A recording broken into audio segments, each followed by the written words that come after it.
differently.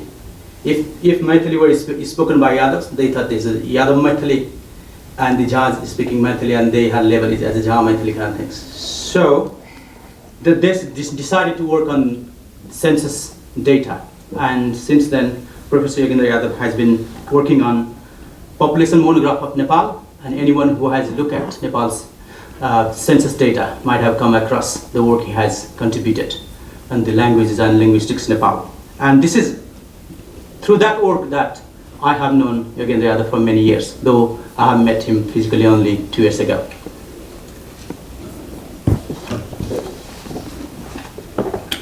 It is hard to introduce an eminent scholar like Professor Yogendra Yadav. Many of us in this room today were not even born when he passed his MA in 1967. But he himself would not have imagined that today he will be heading the Department of Linguistics, Department of Mother Tongues at Nepal Academy, and appointed twice as the Pragya, or the academics of the Nepal Academy.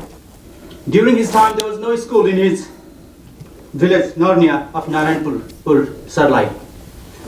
Siraha. There was an Indian guru who used to come on occasions and give lessons on how to read Ka, Ha, Ga, like ABCD, and it was a PD Parsala. But starting his education that way, he managed to do his masters, and he was lucky to have his own guru like Kamal Prakash Malla. Through his support and guidance, he managed to secure studies in one of the best school of language, English and foreign languages in India, Hyderabad. And it is there he fell into love to the study of linguistics, and now he himself calls Chomsky linguistians of Nepal, and he done the first work by applying Chomsky's theories of government and binding, and many people have followed suit then after.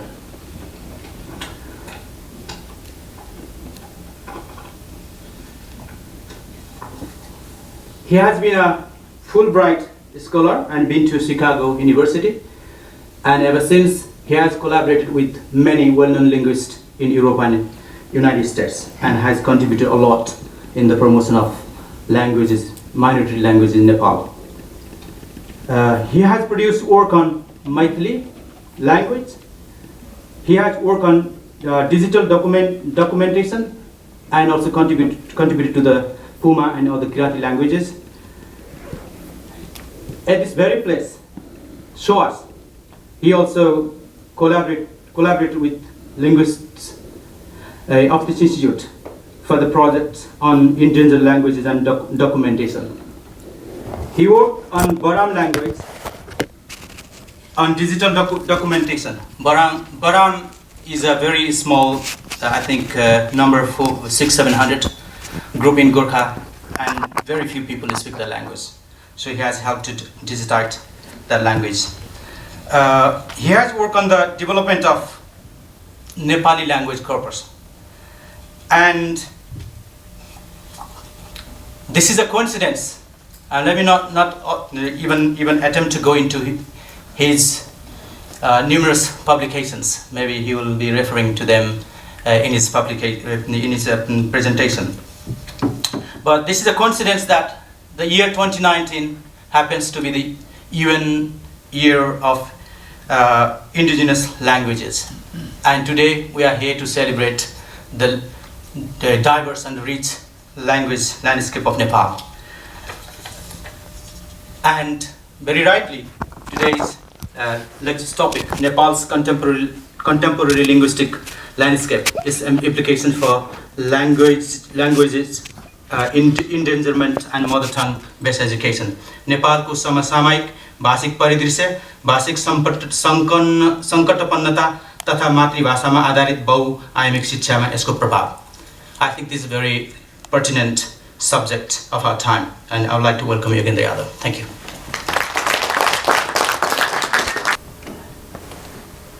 Thank you, Dr. Adhikari, for your generous introduction. Can you listen to me? Can you hear? Yeah, okay. It would be better if the mic can be... No, this is fixed. No, no, it's fine. It's fine. Okay, yeah. Enough, but then I don't know.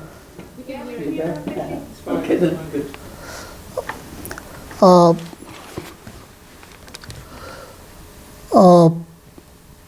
Chairperson of Britain Nepal Academic Council, BNAC team members, eminent professors from University of London and Oxford universities, distinguished scholars, ladies and gentlemen. As you see, the topic I have selected for presentation here, I would like to give credit to Dr. Adhikari. We both of us decided to work on this topic. This is Nepal's contemporary linguistic landscape, its implications for language endangerment and mother tongue-based multilingual education.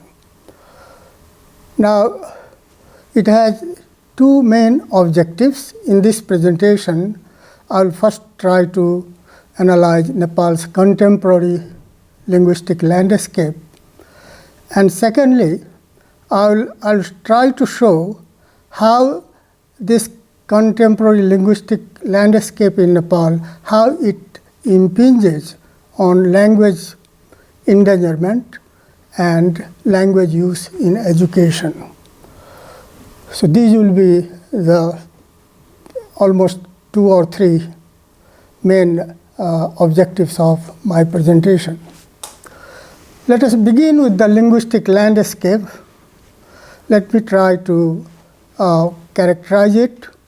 Linguistic landscape, this is a term characterized by its linguistic diversity almost globally. And linguistic, what do you mean? What do you mean by linguistic diversity?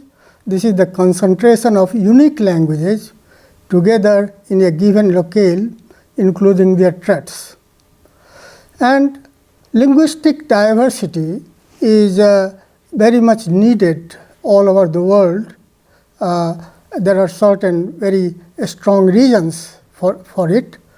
One of the reasons is linguistic diversity is necessary for evolution, and the strongest ecosystems are those which are more diverse. The death of a language is a significant loss. Why? Because they imply a loss of inherited knowledge. Cultures are transmitted through languages, and languages also reflect the history of the people who have used them. And I refer to Oxford bibliographies. This is the website. And there is an interdependence theory, which has been referred in a book entitled Language Death, written by David Crystal, published in 2000. This is a Cambridge University Press by. According to interdependence theory, there are various types of diversities. Cultural diversity, we have biodiversity, we have linguistic diversity. And all these types of diversity, they are interdependent. They depend on each other. So if one is lost, this will cause the loss of other diversities. So linguistic diversity, according to UNESCO 2003 report, linguistic diversity is a boon and not a problem to be dealt with. And according to SDG 4, this is a societal resource to be planned for education and sustainable development. Now, with these explanations, I go to the threats. What are the major traits of linguistic diversity. These are the major traits of linguistic diversity. I will first try to discuss all these things in the context of Nepal. So I'll give the numerical counts of the languages in Nepal. Then we'll briefly discuss demography, genetic affiliations, language families, literacies, that is the written traditions of the languages, and there are other several related factors. We begin with the language counts, and this linguistic diversity is almost global. The world is linguistically diverse.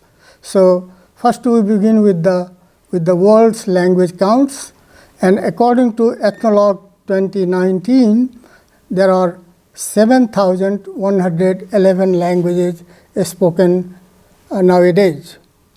And if you go to South Asia, then we find that there are 664 languages spoken in South Asia. And if you look at the country-wise enumeration of these languages counts, then you find that India has the highest number of languages, 460, and Nepal is just next to India, 123. So Nepal is also linguistically diverse. So I say Nepal is not immune from this linguistic complexity, diversity, and this is really surprising. Nepal has a small area, and it has been inhabited by almost 30 million people. But it possesses a striking cultural diversity, including linguistic plurality, largely because of its complex ethno-linguistic and religious composition, varied topography, biodiversity, and internal and external mobility. It has been populated by 126 officially recognized castes and ethnic groups, practicing 10 different religious faiths: Hinduism, Buddhism, Islam, Kirat, Christianity, Prakriti, Bond, Jainism, Baha'i, and Sikhism, and are estimated to speak approximately 123 languages in its different climatic and ecological zones. This is the map of Nepal, and here the languages, all the languages which have been enumerated, they have been listed here. And I go to, there are, so far as the language counts in Nepal are concerned, there are two estimates. There are two approximations. One is official, another is individual. Officially, languages spoken in Nepal, they have been enumerated since 1952-54 census. And if you compare the numbers of languages spoken in Nepal in different censuses, you can see how this is in a flux. This is very fluid, and especially in 1971 and 1982, what do you see? There are just 17 and 18 languages. The number of languages has been so much reduced, and the reason is very obvious: one language, one nation during the Panchayat regime. And the number of languages has been increasing since 1991, 2001, and 2011 because of the democratic atmosphere in the country. So I said the total number of languages spoken in Nepal is 123, but still we have discovered that almost 10 languages are missing from the census counts. They have not been mentioned. And this is the fault of census enumeration of the data. There are also individual counts. Malla and Toba is a Japanese linguist. They have claimed that their estimate is 70 languages spoken in Nepal. Michael Noonan, an American linguist, he reported that there must be at least 140 languages spoken in Nepal. And recently, Appeli, Lewis, Regmi, and myself, we have claimed that there must be about 124 languages spoken in Nepal. So we find that language counts in Nepal, they are in a state of flux. There are two main reasons for it. One is generic change in concept. Yesterday, there was a dialect. Now the same dialect has now been claimed as an autonomous language, independent language. So there is change in concept, change in knowledge, and there is also a specific reason, cultural and linguistic awareness and social inclusion following the two democratic movements in Nepal in 1990 and 2006. Now, recently, there was a discussion at the Central Bureau of Statistics because the new census is going to start very soon. And then what should be the question on language in the census questionnaire? And earlier there were two questions. What is your mother tongue? What is your second language? These were the two questions. And the result was very fake. It was very unreliable. Why? Because in place of mother tongues, people returned not their mother tongue, which they know and use, but the language, the heritage language, which they don't know. So there was a fake data in the census. So as a result, the data were fake and unreliable. So what we suggested to CBS, Central Bureau of Statistics, that there should be three questions. What is your heritage language? What is your first language? And what is your second language? And I think before I left Kathmandu, CBS had almost accepted that to include the three questions in the language questionnaire. Now, enumerate, as Dr. Adhikari mentioned, the census in 2001, census data came for 1,100 languages. And it was because that the enumerators, they didn't know what are the actual names, real names of the languages. So they were not trained to understand which language is spoken in a specific community. Now, the second thing I'm going to discuss is the language groupings. Now, if you take the language counts, the number of speakers, language speakers, then we find there are two types, sociolinguistically you can say, there are two types of languages spoken in Nepal, major languages and minor languages. And I use major and minor language within quotes because it doesn't mean that these languages are superior, those languages are inferior. In terms of the number of speakers, there are 19 languages which are spoken by almost 1 lakh speakers, 19 languages. And there are 30 languages which are spoken by less than 9,000 speakers, 37 by 9,999 speakers, and there are 37 languages spoken by less than 1,000 speakers. Now, genetic affiliations, the language families of Nepal, there are 4 language families, Indo-European, and the branch is Indo-Aryan. Then you have Sino-Tibetan. Now, recently there has been a controversy whether we should call it Sino-Tibetan or not. And linguist like George van Driem he's a Dutch linguist, and he and others, they have claimed that this is not Sino-Tibetan. This is these languages, the family should be called Trans-Himalayan, which lies across from Afghanistan to Myanmar. So these languages should be called Trans-Himalayan, and they have provided some evidence for it.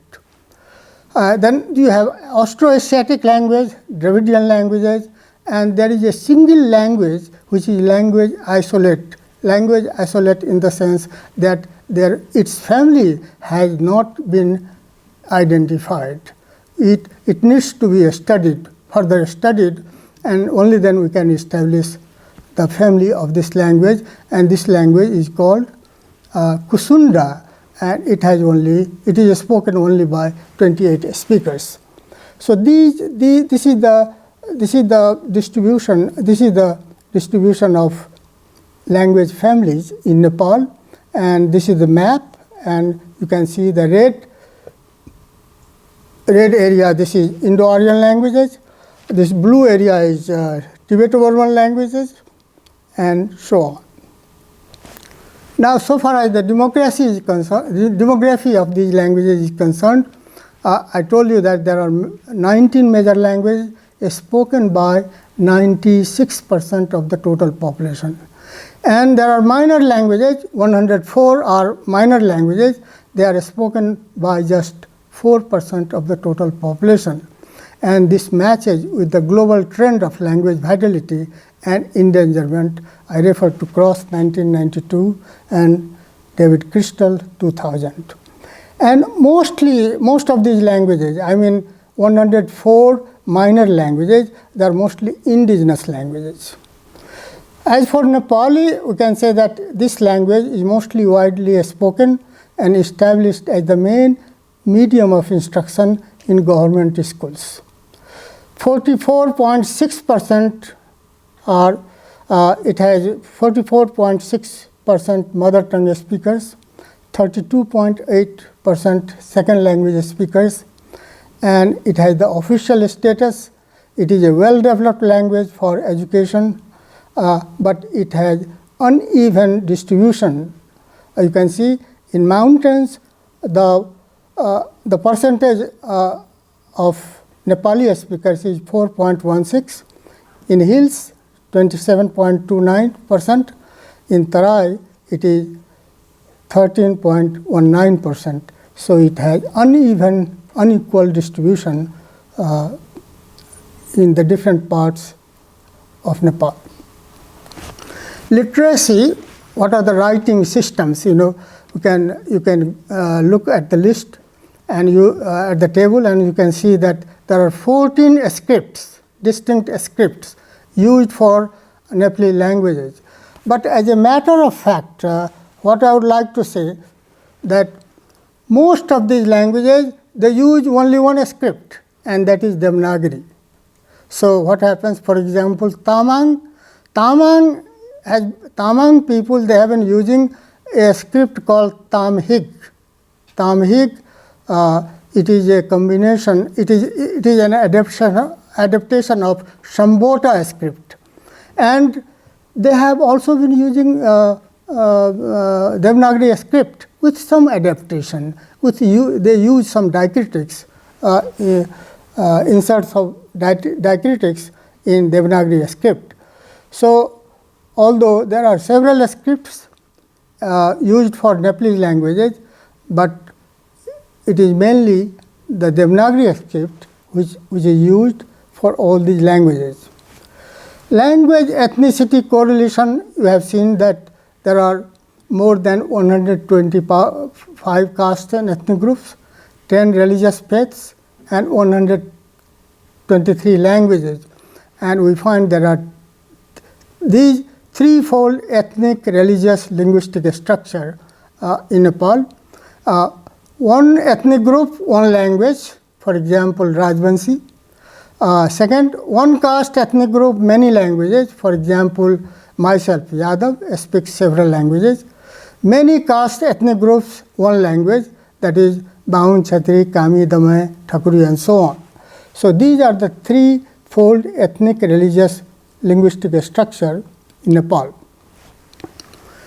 If you look at the recent constitution of Nepal, which came out, promulgated in 2015, we find three types of planning for language policy in Nepal: status planning, corpus planning, and acquisition planning. And one thing you will notice that all these types of planning, they have not been specified at at a particular place in the Constitution. They are scattered all over the Constitution in different parts of the Constitution, wherever they are relevant. So in a status planning, all the languages spoken as mother tongues in Nepal are national languages.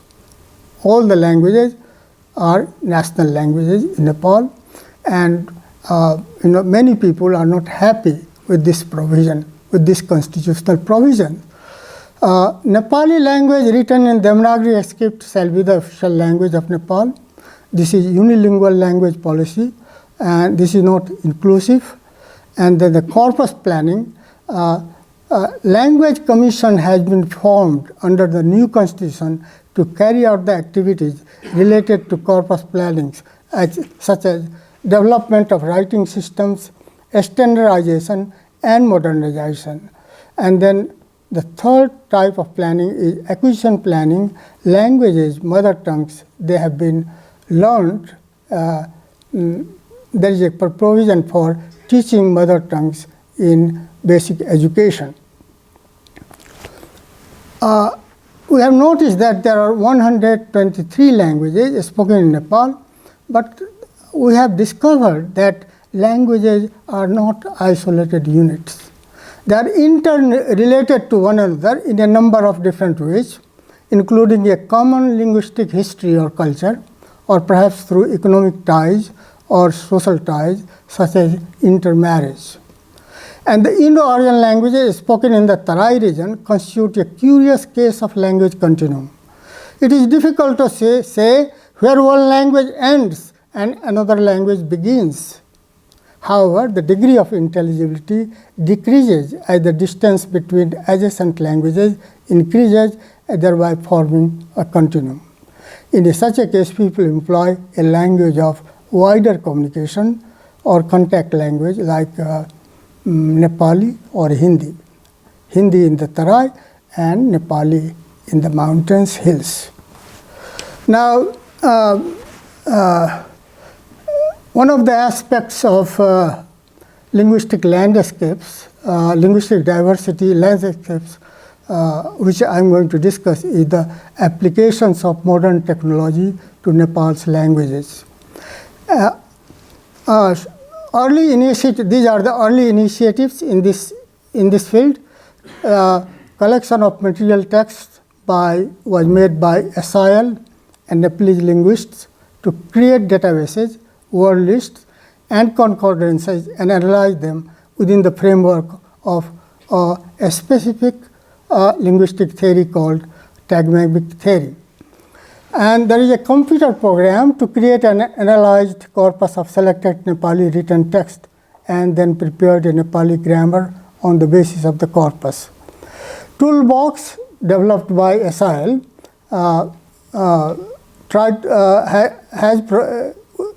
has been used to produce trilingual dictionaries for several Nepalese languages.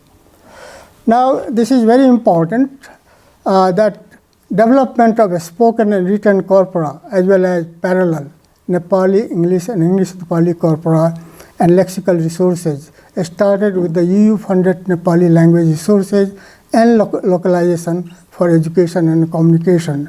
And this study was named in Nepali as Bhasha Sanchar in Nepali. And this continued from 2005 to 2007, and it was done with the collaboration of several universities, 2 universities from UK, Lancaster, and Open University, Milton Keynes, and then you have ELRA, France, and then you have Gothenburg University, and 2 universities from Nepal, Tribhuvan University and Kathmandu University, and the host institution was Madan Puraskar at Patan. So the Language Technology Kendra, this is called LTK, which has been set up at Madan Puraskar Pustakala in collaboration with linguists and computer scientists from TU, KU, and Nepal Telecommunications and other computer-oriented organizations contributed to localization of digital technology. And these are the outcomes of this corpus, this application of technology to linguistic studies. We constructed the 40 million word Nepali corpus. We have here in UK, you have the British National Corpus, BNC, so we have also NNC, and this has been encoded as Unicode text and marked up in CES compatible XML and also annotated with parse speech tags. And this has been discussed in detail in an article by Yadava, Hardy, and others. And this has been published in the journal Corpora, published from Edinburgh. Yeah. And this is the development. Then another outcome is the development of online contemporary dictionary of Nepali, the first corpus-based dictionary of the Nepali language, and the website is given here. This is available here. You can have a look there. Nepali text-to-speech, TTS, developed using the framework of the Festival Speech Synthesis System. Then the launch of courses in corpus and computational linguistics at Tribhuvan University. It was the first time that these two courses have been introduced at the Department of Linguistics at Tribhuvan University. And this NNC, Nepali National Corpus, is being used by linguists as a resource in grammatical research as well. So this corpora is distributed by two main organizations. One is ELRA in Paris and another is LTK. This corpus has been archived at these two places. Machine translation project Do Bhashe for English to Nepali has also been completed in a limited way by Kathmandu University and Tribhuvan University. This system, based on limited lexicon, needs further enlargement and also replacement by using parallel corpora. And now all these things which I have referred to regarding the application of technology to linguistic studies, this has been discussed in detail in a book, in a very well-known book, recent publication. This is the Language and Linguistics of South Asia. And this has been published by Muto de Gruyter, and the two great editors are Hans Hock and Elena Bashir. This is one of the volumes. There are 8 volumes, very huge volumes published by. This is the Languages of the World, and this is one of the volumes. This is volume 7, and if somebody is interested in looking at this application of this language processing taking place in Nepal, you can refer to this book, and I have contributed this article, this part in that book. Now, next second thing which I would like to discuss is the language endangerment and documentation in Nepal. If we take 1 lakh speakers as the cutoff point, then we have noticed that there are 19 languages, major languages, then 104 languages, minor languages, and most of the languages spoken are of these minor languages are endangered, and I have already referred to it. Now, we have tried to analyze the language endangerment, the degree of language endangerment in Nepal, applying an analytical framework. And the name, it has been called Expanded Graded Intergenerational Disruption Scale. In short, the acronym is EGIDS, and it has been developed by Lewis and Simons. But GIDS, it was first developed by Fishman, and this is an adapted version of Fishman's GIDS scale. This is an updated and more promising tool for assessing language vitality and endangerment.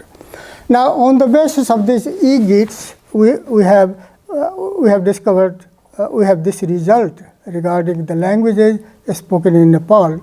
And you can see in this figure, you can see purple 1, 2, 3, 4. They are purple and they are developed languages. 5, this is blue, this is developing languages. 6A and 6A is green, they are vigorous languages. 6B and 7, they are in yellow, they are in trouble. 8A, 8B, and 9, they are red and they are dying languages. And finally, you have 10, you have some extinct languages. So this is the state of language endangerment in Nepal. It suggests that most of the languages spoken in Nepal are endangered. Now you have cross-border languages. There are several languages in the northern, western, and eastern sides of India and Tibetan region of China. They are also spoken in Nepal. They are cross-border languages. And there are also immigrant languages like English, Spanish, Chinese, and so on. There are immigrant languages within the total number 123. And most of these cross-border and immigrant languages, although they are being spoken by minority groups in Nepal, they cannot be assessed as threatened, as they have, within bracket, keen states. So the number of these languages, immigrant languages, cross-border languages, the number of speakers is very few. But it doesn't mean that it is endangered, because these languages are supported by neighboring keen states. And I refer to Gotter, 2007. Now, language documentation. Documenting endangered languages preserves data and stimulates language maintenance and revitalization. Digital language documentation has proved to be more systematic and durable than traditional world. So, library books are less durable than digitally documented data. Almost 1/3 of Nepal's native languages can be said to have any significant documentation. For example, a grammar sketch of more than 5 few pages, a dictionary, a substantial word list, and a set of analyzed texts. Now, what happened is there are these 3 languages, Puma, Chintang, and Baram. Puma, Chintang, and Baram, all 3 are Sino-Tibetan, or you can say Trans-Himalayan languages. And they have, Puma and Chintang has been digitized by Dove's project, and Balthazar Bickel from University of Zurich, he was the main coordinator of this project. And Baram project, it has been conducted at the Tribhuvan University Department of Linguistics with support from ELDP SOAS, University of London, and we have also completed it. So these 3 languages have been completely, digitally documented, and their data have been stored, have been archived at different places. So the overall goal of these language documentation studies was to provide a rich linguistic and ethnographic digital documentation of an endangered language. The specific tasks were to develop a corpus of the authentic and representative data from every possible communicative event existing in its speech community, to specify each text collected in the corpus with relevant metadata and annotation, to develop the resources such as lexicon, sketch grammar, ethnographic profile, orthography, and primer on the basis of the database mentioned, and finally to archive the materials including digital sound and video recording of the study. Now, these are some of the outputs of Baram documentation project. We have a grammar of Baram, we published it. We also published Baram Nepali Sabdakosh Dictionary, and we also published a book in Nepali, Baram Culture, Baram Jati Ko Sanskriti. These 3 books were published with the support of during this project. Then what happened after documentation? Okay, the data is safe, it is preserved, but preservation doesn't mean that it will be used by people. It needs another program that is called language revitalization. The documented endangered languages such as Baram, Puma, Chintang have been observed to be revitalized, though their use in adult and early child education. There still exists a large number of minority prelet languages which need to be documented to produce grammars, dictionaries, analyze text, and reading materials. Some under-documented languages also require further movement analysis. So what has happened in the case of these 3 documented languages, this process of revitalization has already started. And for example, I was mainly concerned with Baram, and we noticed that in Gorkha district, people had lost their languages. Now they are reviving it. They have opened schools. So even adults, not only children, but adults also, they are also learning that language with the help of these textbooks, with the help of this dictionary. Now the final topic is language use in education, that is mother tongue based multilingual education. Now, what is the importance of language in education? What role does it play in acquiring education? Documenting endangered languages preserves the data and stimulates language revitalization. One of the most effective ways to revitalize them is to use a language in education and other domains. And this process is called language revitalization. This is a fairly recent subfield of linguistics to halt or reverse the decline of a language or revive an extinct language. Baram, Puma, and Chintang have been introduced for teaching adults and children through primers. And these are the primers we have developed for children, and they have also been used by adults to learn their lost language. This is not very clear, but I would say I met one of the students from Nepal. He was working with the National Daily Gorkhapatra. And in the beginning, what happened,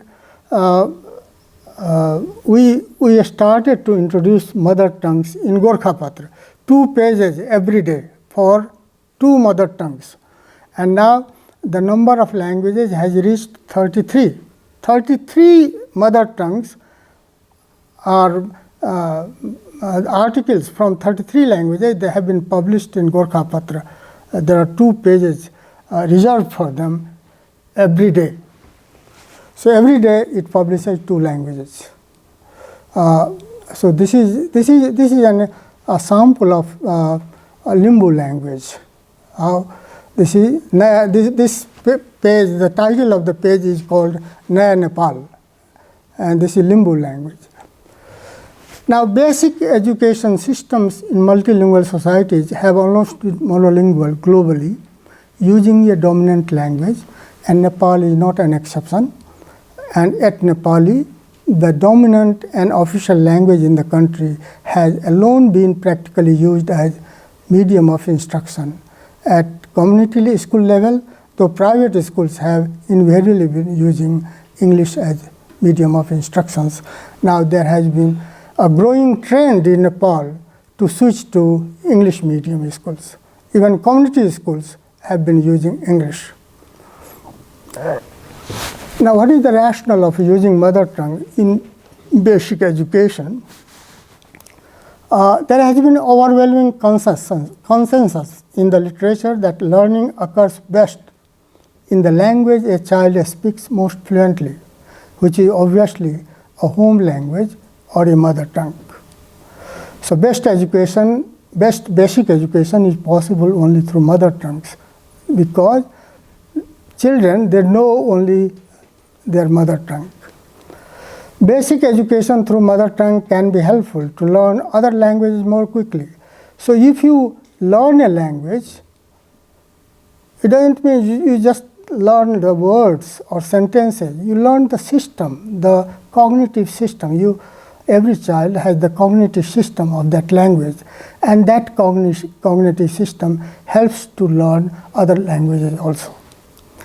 Mother tongue-based multilingualism in early education has been more effective in enhancing reading ability, conceptual development, and learnability of other languages. As a result, children have been found better at reading comprehension, mathematics, and learning a second or foreign languages. So if a child learns through the medium of mother tongue, he is good not only in his or her mother tongue, but also in other subjects, mathematics, science, and other subjects. And this has been shown by several longitudinal studies of mother tongue medium and English medium schools in Asia Pacific region, including Papua New Guinea, PNG. In PNG, these are some of the experiences of using mother tongue as medium of instructions. In Papua New Guinea, this is the most linguistically diverse country in the world. There are about more than 800 distinct languages spoken by just 6 million people.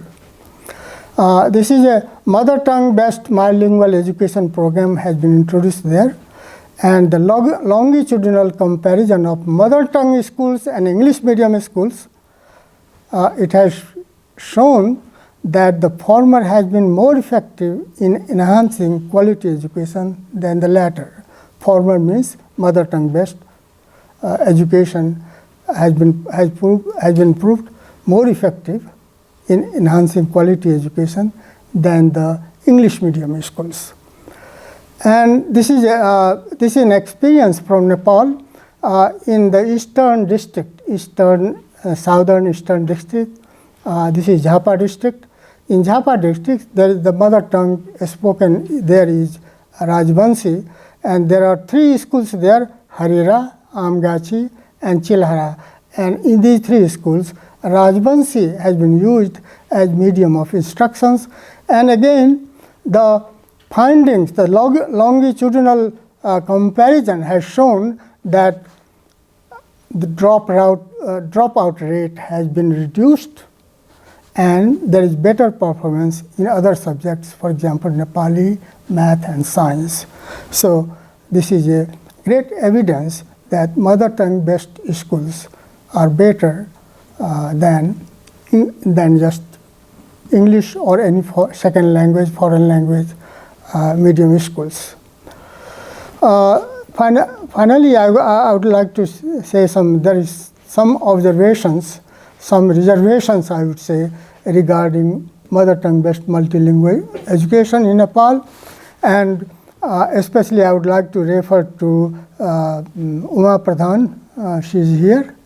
She has worked for her PhD here, and he says that mother tongue best multilingual education is a controversial issue in Nepal. Controversial because some people think that it is positive because it brings social justice. It brings pedagogically it is better because if children try to learn through the medium of a language which he knows, then pedagogically it is more effective. So in the case of mother tongue based schools, what happens? The child's home language and the child's school language, they are the same, and therefore learning is very effective. But she has also pointed out this is also negative in the sense that it weakens national integration. It has no economic benefits and so on, things like this. So the conclusion is mother tongue based multilingual education, it has the contested space. Mother tongue based education has contested space in the context of Nepal, and this is true to a large extent. But in our studies, what we have done in 2015, we carried out a study, and this was commissioned by Ministry of Education, and there were three main teams. One was a British expert, Amanda Seal from Wales, and two were from Nepal, myself and the Sadhanan Kadel. So three of us completed this study. We call this a study MILE study, Medium of Instruction and Language in Education.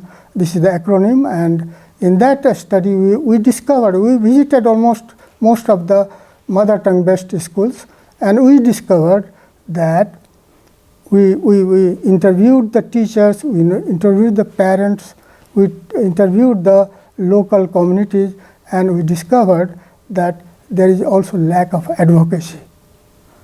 So people are not aware of the fact that mother tongue based schools education is better than second language or foreign language based schools. So there is a lack of advocacy also.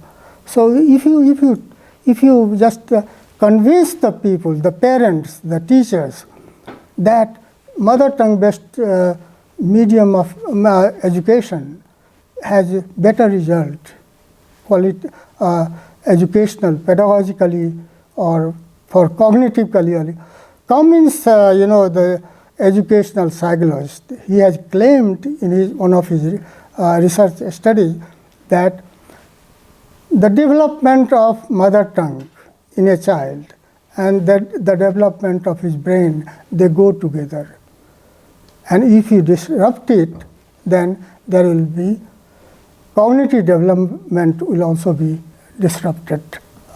So there are things, cognitive explanations, you have pedagogical explanations. For all these explanations, this is important that mother tongue based schools, I think we should prefer for it.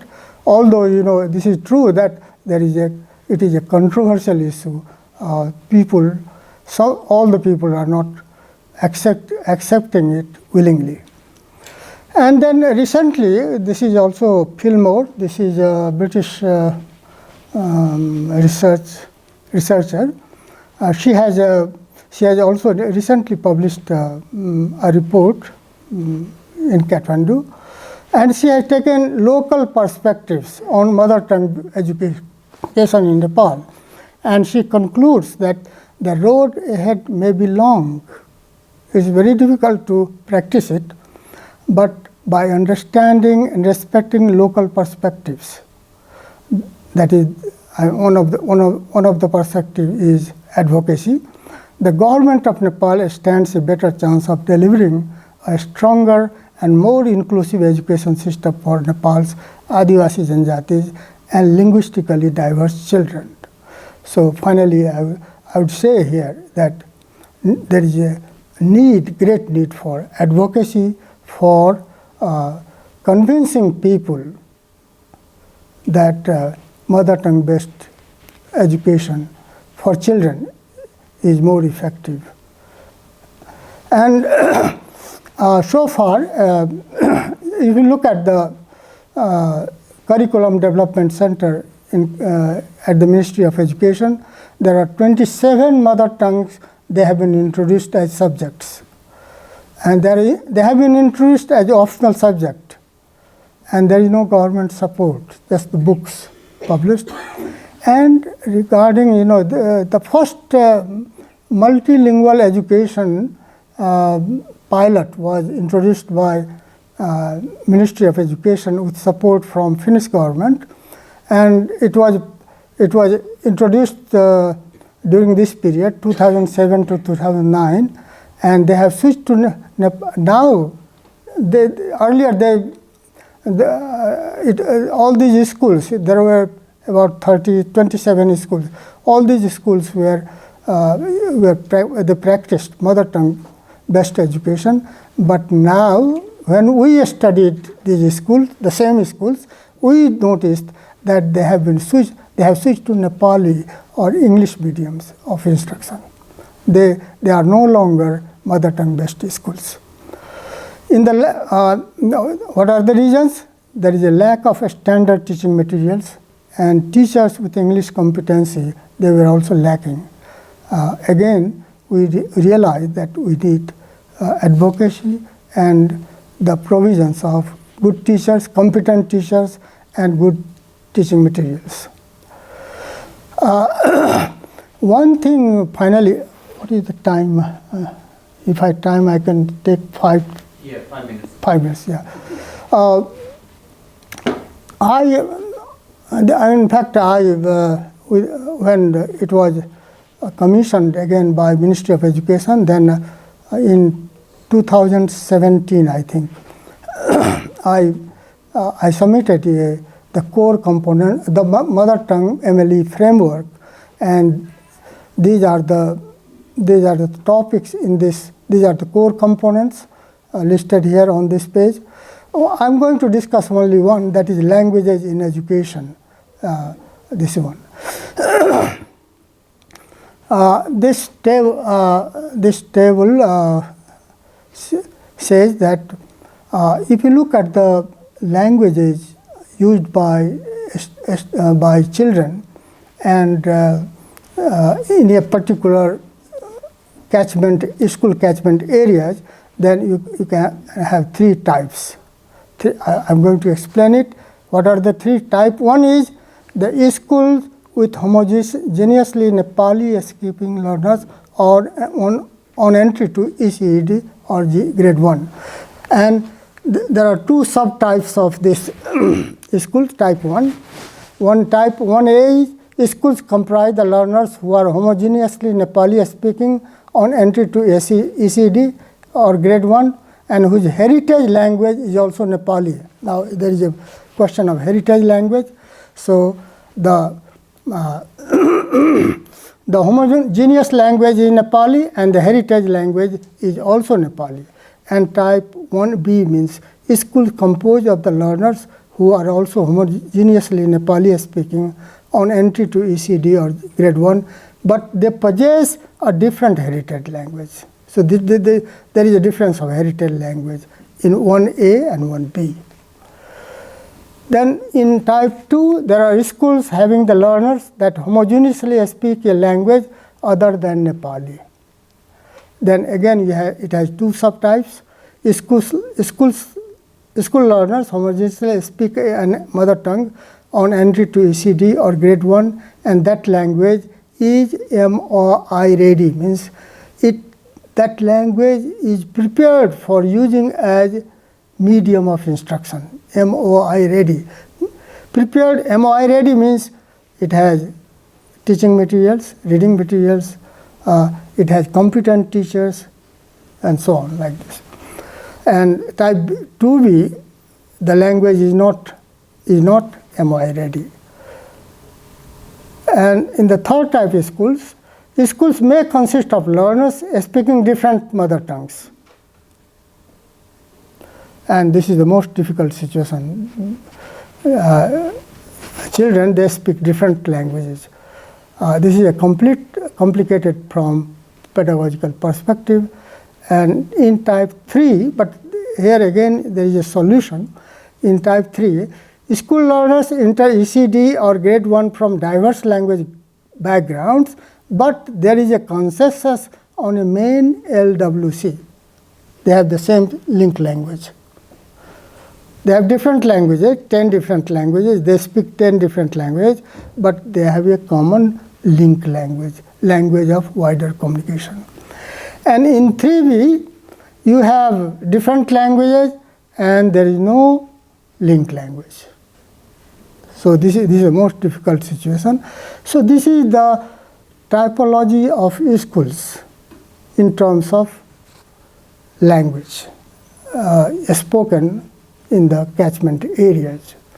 And then we have talked about how they can be sequenced, mother tongue to Nepali to English. They can be sequenced. I don't want to go into the details here, but this is a kind of, there are two approaches. Early exit model, exit model, teach children through mother tongue as medium of instruction for 3 years. This is early exit model. But there is one late exit model. According to the findings, research findings, especially by Tobe, Skutnab and others, they have discovered that if it is late exit model, if you teach children through mother tongues for 7-8 years, then it is more effective. It is more result oriented. The quality of education will be better in that case. So these are the sequencing, how they should be sequenced for 3 years or for 8 years or 7 years. And okay, in summary, I will just, this is just a repetition, so I won't repeat it. Okay, thank you.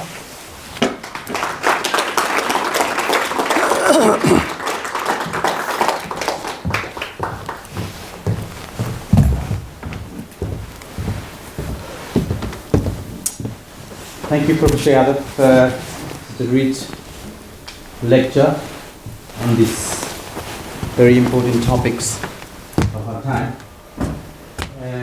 We have some time for question and answer. Maybe you have some questions so that we can have further discussion for another half an hour, let's say. Please raise your hand and maybe they will take 3 questions first and then go further rounds. Okay, first here. Regarding the scripts. Do you want to note down? Yeah. Yes.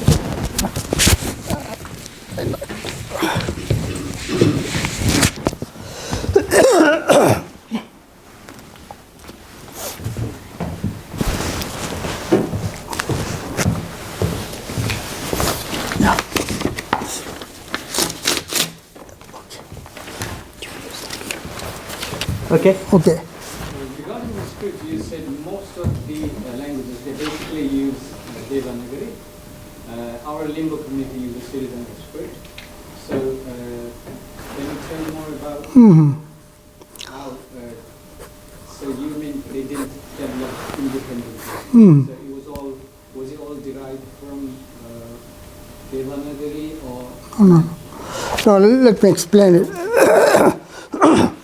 What happened, there are 14, 15 scripts used in the languages spoken in Nepal. But now only a few languages, very few languages like Limbu, then some Urdu, they have been using their own scripts. All the other languages, most of the languages, they have been using Devanagari with some adaptation, using some diacritics. For example, in Magar language, there are certain sounds which cannot be represented by Devanagari scripts. So some diacritics, some dots are written there. So in the case of these scripts, some languages like Limbu has a very developed script. It has been codified also. So Limbu has no much problem. But in most of the languages, for example, I said Tamang has been using Devanagari script along with Tamhik divided. Gurung has been using Devanagari along with their own Khmer script, like this. Right. Is it okay? Next, after that, can you raise your hand? Okay, this lady there. Thank you very My name is Shraddha. I go to the London School of Economics. I study international political economy. And I come from Pragya, and I remember being punished for having spoken my own language in my own school. And increasingly more and more schools are moving towards that trend that they use English as medium of instruction in school, and they want the children to be reciprocating back in English. And you rightly pointed out the lack of advocacy, especially here. How do you think that we as students, or you as parents, can advocate for such a change, especially in the global world, because we want the children to compete in the global market where English is predominantly the language? Yes, you are right in your observation. This is true. This is happening everywhere. What I have been suggesting the Ministry of Education and the MLE experts in Nepal, that let's have a role model. Let's have a school which functions as a role model, and this will do the function of advocacy. Number one. Number two, let's have longitudinal studies of two types of schools: English medium school or Nepali medium school, and the mother tongue based schools, and then compare the achievements, which has been done in the case of Papua New Guinea schools. They have discovered that mother tongue based schools, there are 400 mother tongue based schools there, and they have shown that mother tongue based schools have better academic performance than English medium schools. Mother tongue based children, they are doing better in mathematics, science, all the other subjects. Similar thing has happened in the case of Rajvanshi. Rajvanshi medium schools, they are doing better than Nepali medium schools. So I think this kind of schools functioning as a role model, and then this comparative study of the two types of school, then this will function as a this will function as advocacy, I think, for parents, for teachers, for even for students. Right. Okay. Thank you. It's a very interesting talk. I really enjoyed the talk. I have some sort of funny question. It's me as an immigrant working here in UK and have children, and for my son, who is 7 years old, we always speak Nepali at the school. But when he started looking at the television and went to the nursery school, we speak English all the time. So what is his mother tongue? And then what sort of education he needs, either in English or in Nepali, which gives the best result? Mother tongue, is a dubious term. I think this is not explicit. Mother tongue, that's why, last week there was a meeting at Central Bureau of Statistics. I suggested that just delete mother tongue, this term. Instead of mother tongue, use first language. First language. First language, yeah. Child's first language, not child's mother tongue. Because mother tongue is not an accurate term. This term has been coined by some clergy, I think, in Germany. Political? Yeah, political, yeah. Does it have any political connotation? What happened? There was German, and then there were other languages, minor languages. So there was a question, what should be the name of these languages? Let's call mother tongue. But is it always a case of mother tongue? Children may learn a language from their fathers, from their playmates, from their friends in the classroom. So this is not always mother tongue. So this is not a mother tongue, and so far as your case is, what should the medium of his instruction? I think the language he has learned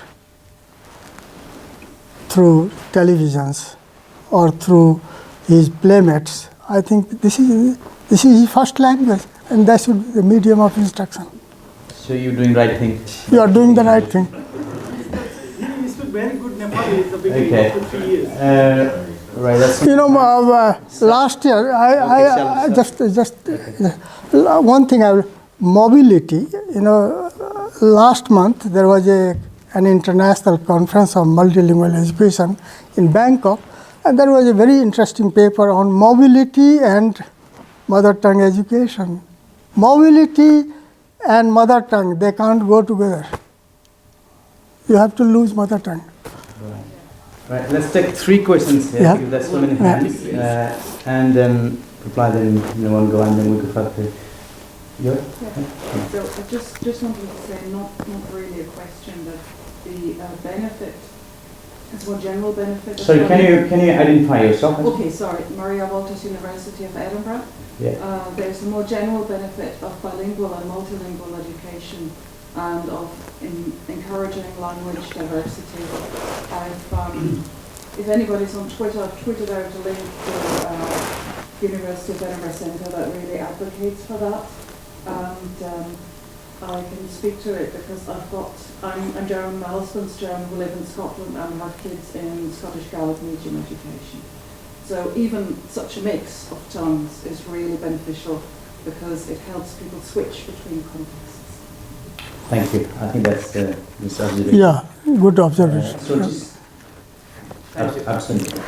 So just I work at Oxford Policy Management. Just a quick comment and a question. The comment is that I think multilingual education does not mean that education is only in your mother tongue. It's that you start with your mother tongue, which is however you define mother tongue, in a language that you actually understand, which makes it easier for you to grasp those issues, and over time you can acquire other languages and learn in other languages as well. It's just that you don't start only in a dominant language that you don't understand, in which case it might be much harder for you to perform well.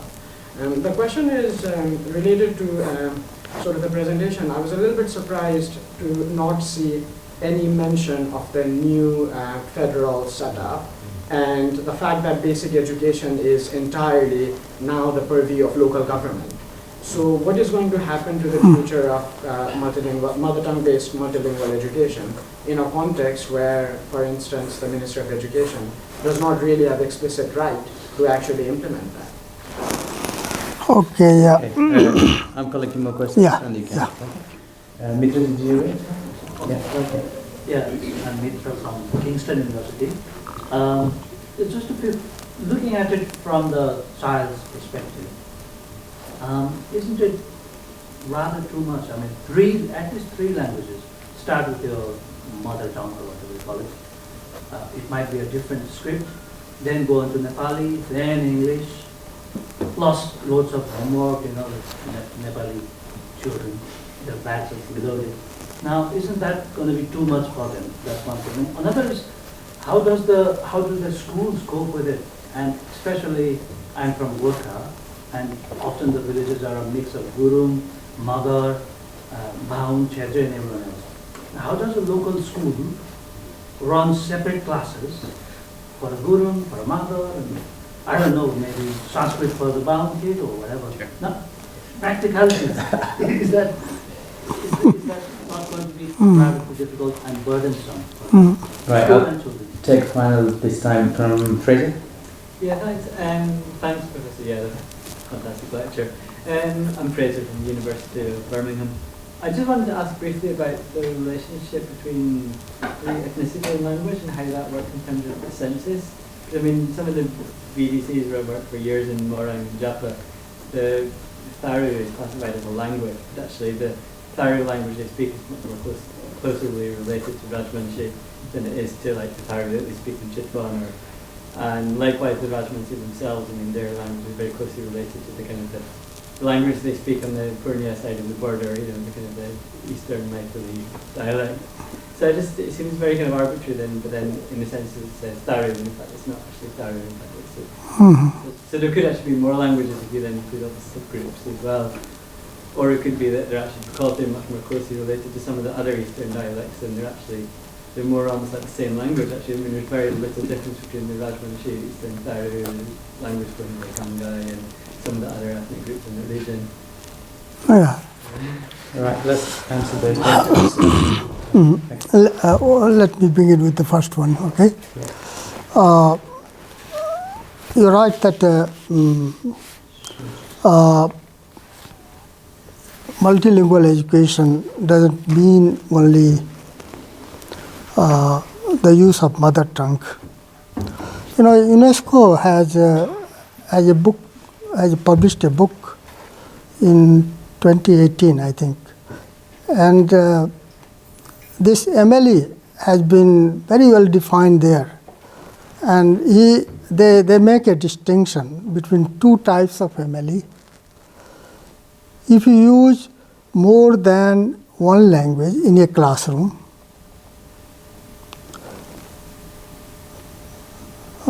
which may not be mother tongue, then this is MLE.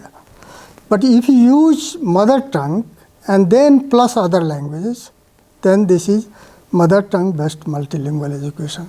So you're right that there are two types of MLE. MLE with any more than one language, or including mother tongue based MTB, MLE. There are two types.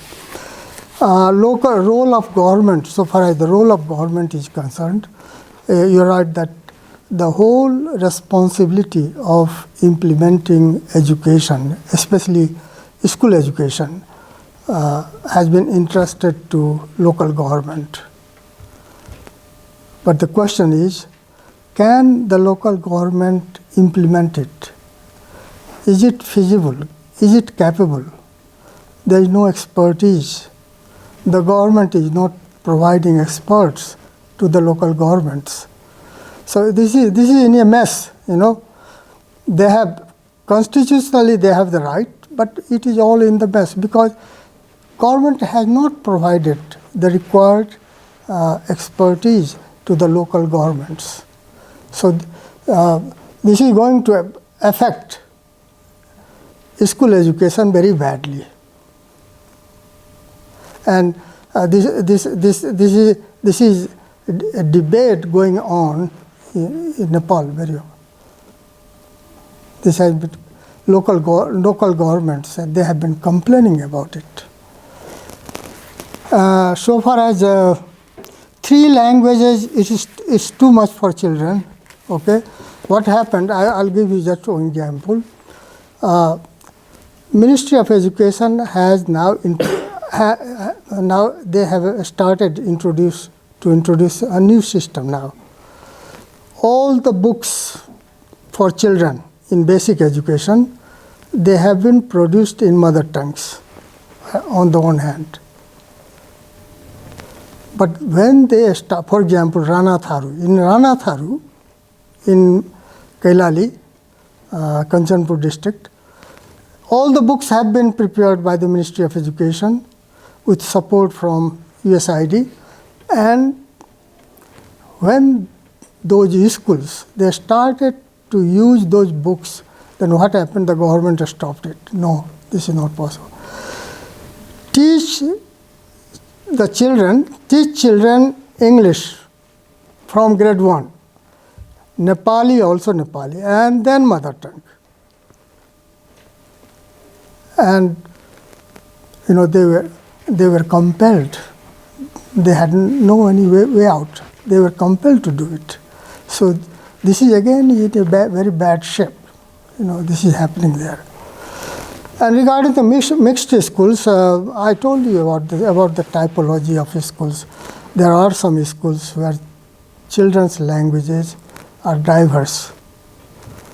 Then there are 2 cases. Though the languages are diverse, they have a single linked language. Okay, then you can use it. Use the linked language as medium of instruction. Second case is languages are diverse and there is no linked language. In that case, there is a problem. But in any case, what we should do, I think we should introduce the linked language, but we should also introduce mother tongues at least orally.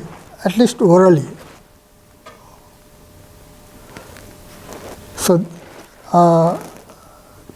although this is a complex situation, very complex situation, but using different languages in a classroom, this has been feasible.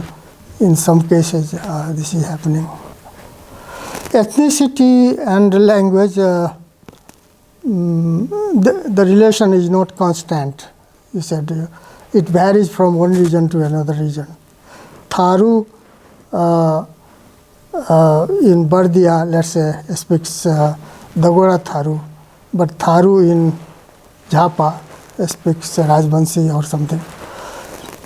But if you talk to a Tharu, you'll say, what is the language you speak? Tharu. Whatever the region, irrespective of any region, If you ask them, they said, no, it's Tharu language, even in Maithili speaking area. Right, okay. Professor, well, first of all, I am Chiranjeevi Kafle. I come from Nepal and I'm simply a student of PhD in University of Lincoln. I'm still a student. My question is, Professor pointed out that there are as many as 123 languages in Nepal, and then 19 languages are the major languages, whereas majority of that's 94%, is it 96% of them are the mainstream, they speak those 4 languages, but then rest of them, which are a majority of languages which fall in the minority group, they are sidelined. My question is, although we discussed about this, the issue of this terminology, mother tongue, I personally don't associate this with mother or father, but maybe it is the language of where the child grows up, from that soil, that is the mother. So what is the actual purpose of, what is the motive of mother tongue education in Nepal? I mean, is it mainstreaming the society or disintegrating, or does it have simply the pedagogical interest? Is it just interest of the scholars, or is it targeted to the childhood development? That is my question. Okay, thank you. My name is Sanju. I'm a student at Queen Mary. It's very interesting to see the rise and fall of the spoken of the mother language during the period that you saw in the chart, Punjab era, and again it shows rise there. And I understand that the reason there were not many mother languages during the Punjab era because they trying to create national identity there. But my question is, I understand that the mother-based education system that you spoke about and the advocacy for that, and which you provided there is a strong evidence that that's going to be that is effective for the child education. My question is whether there are any trend or any model or anything where there might be other tongues from the other mother languages and bring together and perhaps represent those kind of languages in one language. I'm just wondering whether there are any trend or maybe any literature or any other areas in practice. Okay. Yeah.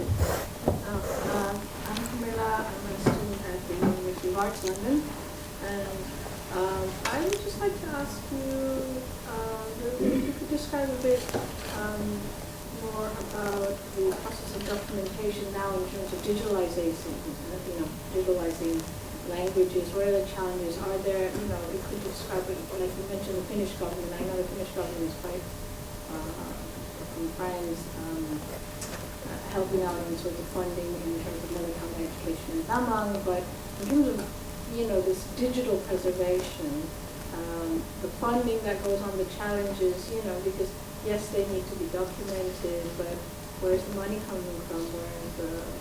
What are the challenges there? Do you have to speak to different indigenous activists groups? Are there a lot of different INGOs that are funding this, and then who also kind of gets ignored or sidelined? Because as languages are language speakers going on, for the future generations to be able to just even access online archives languages would be important to know the process that's going on right now and what we might be able to do. Right, so we take one more. Michael? I'm Michael at SOAS. That very striking contrast between the numbers of these sort of the censuses going from 18 to 123. My understanding is that that's a difference of the procedure of enumeration in the sense that under the sort of lower numbers, presumably the government had a list of languages that it assumed were spoken in Nepal and fitted people into those categories, whereas for the larger number, basically self-proclaim, self-describe in terms of their language affiliation. And I've always wondered if you were going to do, if it's possible, a kind of objective linguistic survey of Nepal and enumerate languages in terms of the number of languages there are, in terms of kind of mutual comprehensibility, would you come up with a number that was somewhere between 18 and 123? And would you be willing to hazard a guess where that number would be, roughly?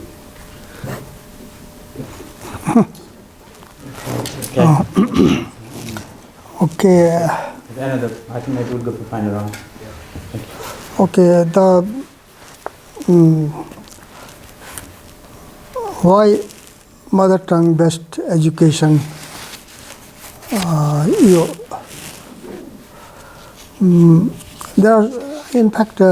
There have been carried out several studies in the field of this mother tongue based multilingual education, and there are a number of very strong explanations why we need mother tongue based education. Number one is pedagogical. If you teach children, when children, 3-year, 4-year children, 5-year children, they come to school, they know only one language, and that is their mother tongue. So if they learn through the language they already understand, then the quality of education will be better. Learning will be more effective. Okay, this is one reason, pedagogical reason. It also preserves culture. If children learn through the medium of their mother tongue also carries culture along with expression. Third thing is cognitive development. Cummins, educational psychologists like Cummins and others, they have shown that development of language, mother tongue, and development of brain, they go together. So we should not disrupt it in the beginning. And one thing more, if you believe in the preservation of languages, if you teach children through the medium of mother tongues, then quality of education will be better. Not only that, you will also save your language. So this is a bonus, a kind of bonus. Teaching is better, learning, education is better. Along with better education, your language will be preserved. So this is a kind of bonus, I think. So these are some of the very strong reasons why we should practice mother tongue based multilingual education. Then Sanju Yeah. He said, what should be the model, any model, Now, there are several models, but one model which I like very much is called transitional model. Start with the mother tongue, let's say for 3 years or 5 years or 6 years, better with more years, and then gradually you switch to another language. What is with another language? Language of wider communication. That is the link language. In our case, it is Nepali, you can say. So from mother tongue to Nepali. And then, because we also need Nepali for administration, for further education. You cannot continue with your mother tongue till 12 grades, because it's not well developed. So you'll have to gradually develop. And then we'll switch to English also, because English is our library language. All the materials available on the web or in the library, they have been produced through the medium of English. So we also need English for global communication and for science and technology, for all this. So this is my model, a transitional model. Mother tongue, gradually, not abruptly, gradually to Nepali, that is the link language, and then to English. Also, this would be the model. It works very well in some cases, but then documentation, digital documentation. In Nepal, we have completed the digital documentation of 3 languages, 3 marginalized languages. One is Baram, another is Puma, then Chintang. Puma and Chintang, they have been done with the German project DOVS, and Baram has been documented here at SOAS. Here you have ELDP Center, Endangered Language Documentation Project here you have. Now the question is about INGO sort of thing. You need technology. You need expertise in technology, in applying technology. And for that, in Nepal, we can't have everything. We are not equipped with the expertise in using technology for digital documentation. So what we did, this ELDP at SOAS, they supported us with technology. They provided us training. Even now, yesterday I talked to the director of ELDP, and she is very much interested in sustaining this language digital documentation in Nepal. And he said, now we have cutting edge technology, so we'll go there and train some young linguists in applying technology for documenting endangered languages in Nepal. So this is a kind of compulsion. We can't avoid them. Okay. Yeah, Michael's question is very interesting. Yeah. What happened earlier? There were only few languages. I have gone through all the reports, earlier reports. What happened? During the Panchayat regime, only some major languages were listed. All the other languages, they were lumped together into other languages. So that became no languages. Other languages like this, they were dumped together. This thing happened, and regarding mutual comprehension, from functional point of view, it's okay. I think Maithili speaker can easily understand Bajika speakers can understand Bhojpuri speaker, Bhojpuri with Avdi speakers easily very. mutual comprehension. So let there be only a single language, because all of us understand. But this is not possible, because each community seeks for its own identity, independent identity. And language is a symbol of identity. Now in Kirat Rai area, I think there are 27 Kirat Rai languages.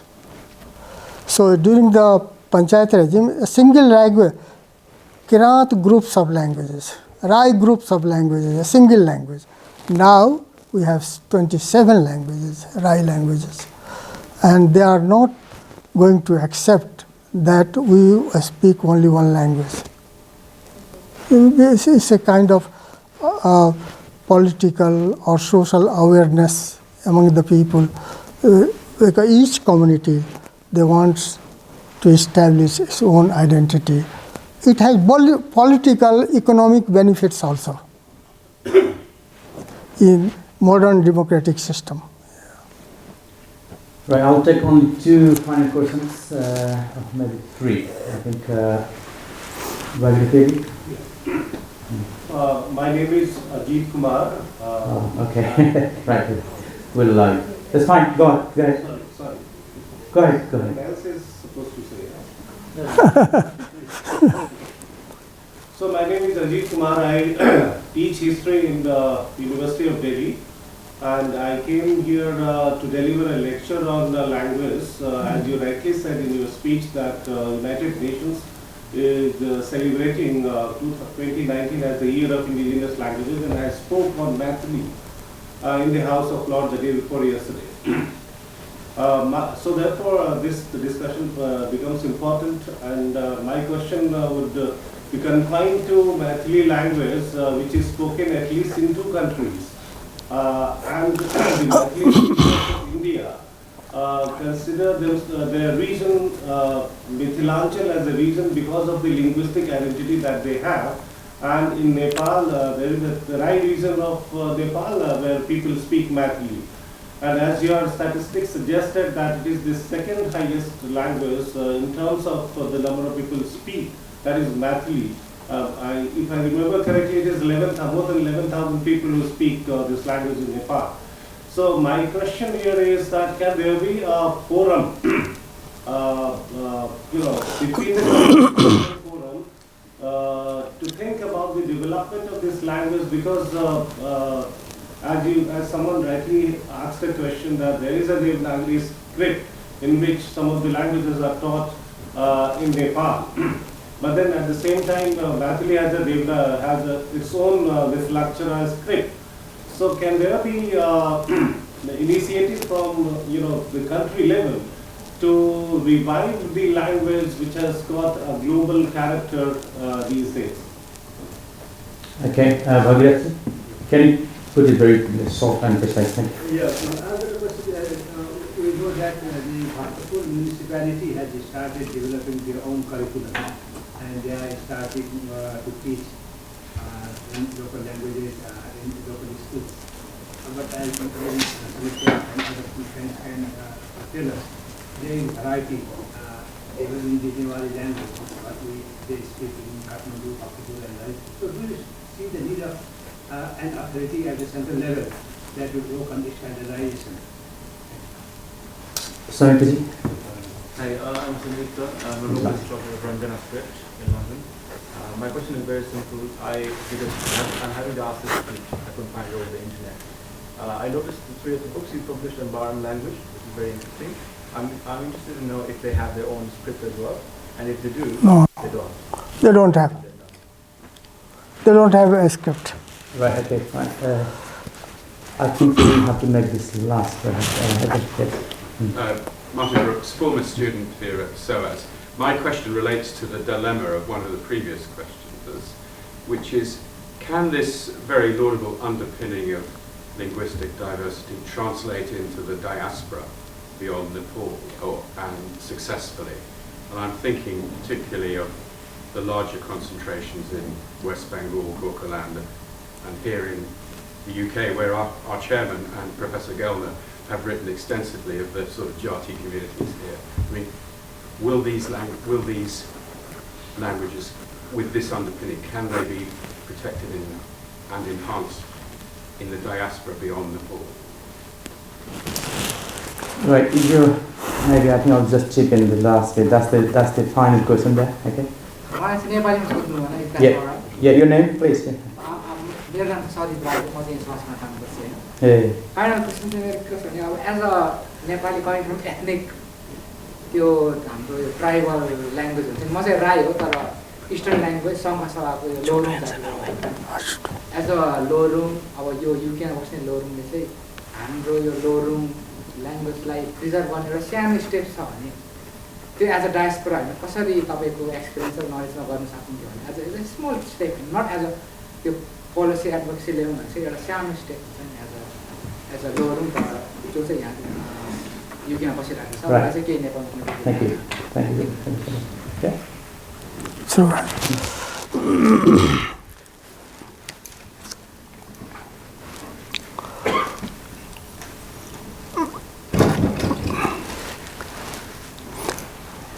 Yes, 2019 has been declared the year of indigenous languages. Today I read on the Facebook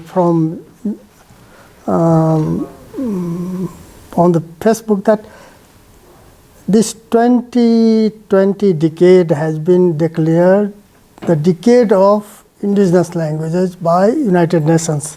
Someone at ELTP, he was the former director. What's his name? John? I forget his name. But so, okay. This is, so far as Mathli is concerned, you know, I am a Mathli speaker. Yeah, and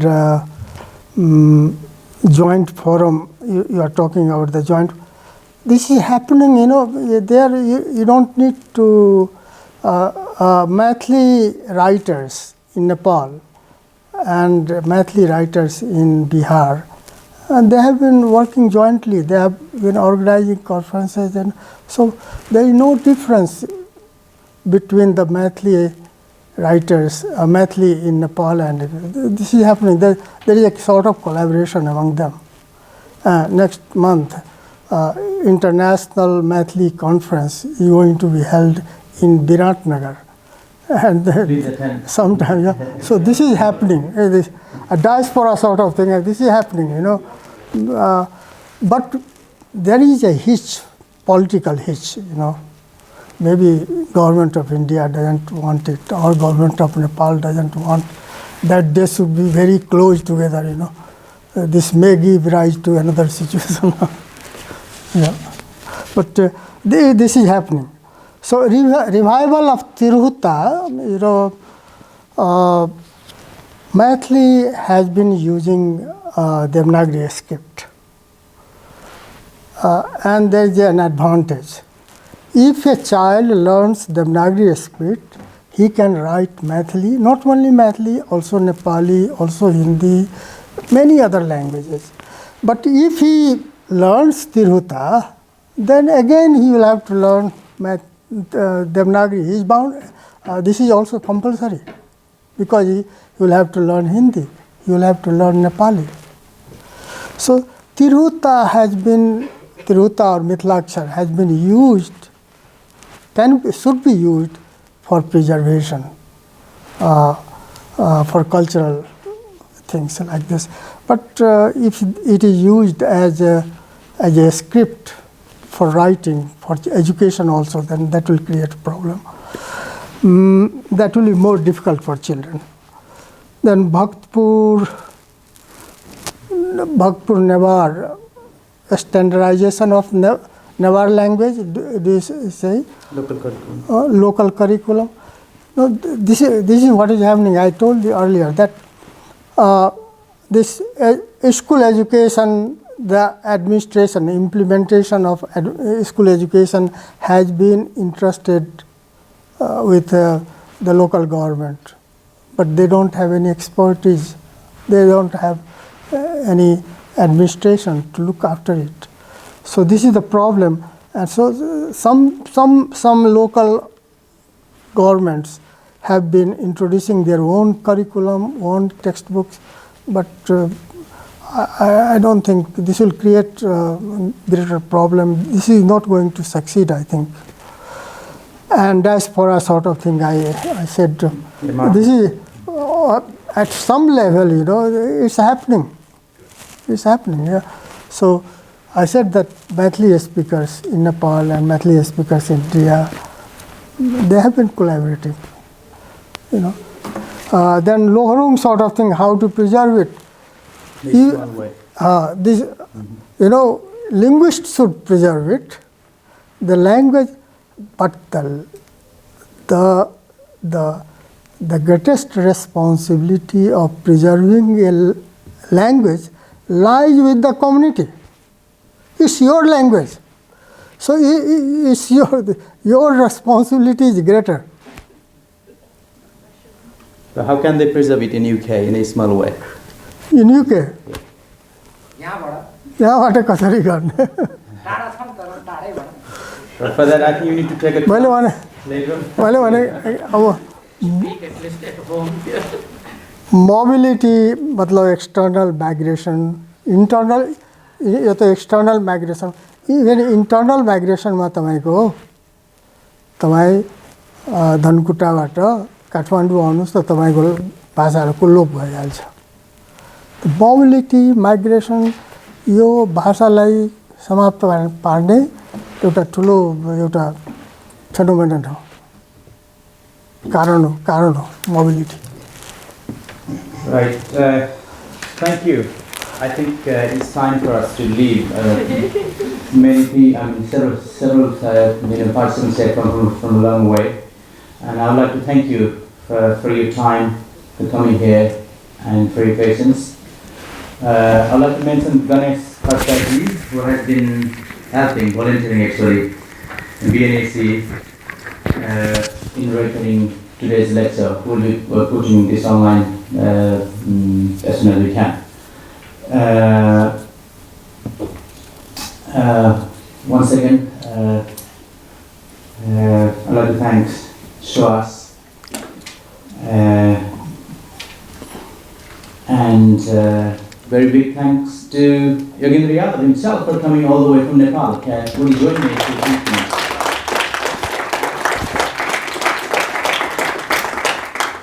And I would like to mention Uma Pradhan, whose name came during the lecture. Of course, she would have had a lot of experience in this field, but she has volunteered to give company to Professor Yadava tomorrow to take him to the birthplace of Shakespeare. I hope that will happen. And once again, thank you so much, Krishna Adhikari again, not only for helping with the funding, but also coming to airport to receive Professor Yadava. And thank you very much. And I would like to invite many of you who haven't been BNAC member. This is a fantastic forum. This is the only one, not on, only the event we do. We have got very many events. One of the most popular events is a Nepal conference that we run as Nepal Study Days, taking place in Ushel next to this building, I think, possibly in April or May. We do very many things in terms of academic promotion actions in Nepal and UK. Please join us as a member, and if you don't want to be a member but want to know what is going on, please subscribe us our Facebook and Twitter, as well as we have got mailing list, Gmail. Please visit our website. Any question you have, that we'll be happy to answer. Thank you once again. Have a good night and safe journey home. And finally, I must mention, we are going to go to an Indian restaurant for dinner. We're taking Professor of that. If anybody would like to join, I think we'll be able to accommodate. Thank you so much. Thank you.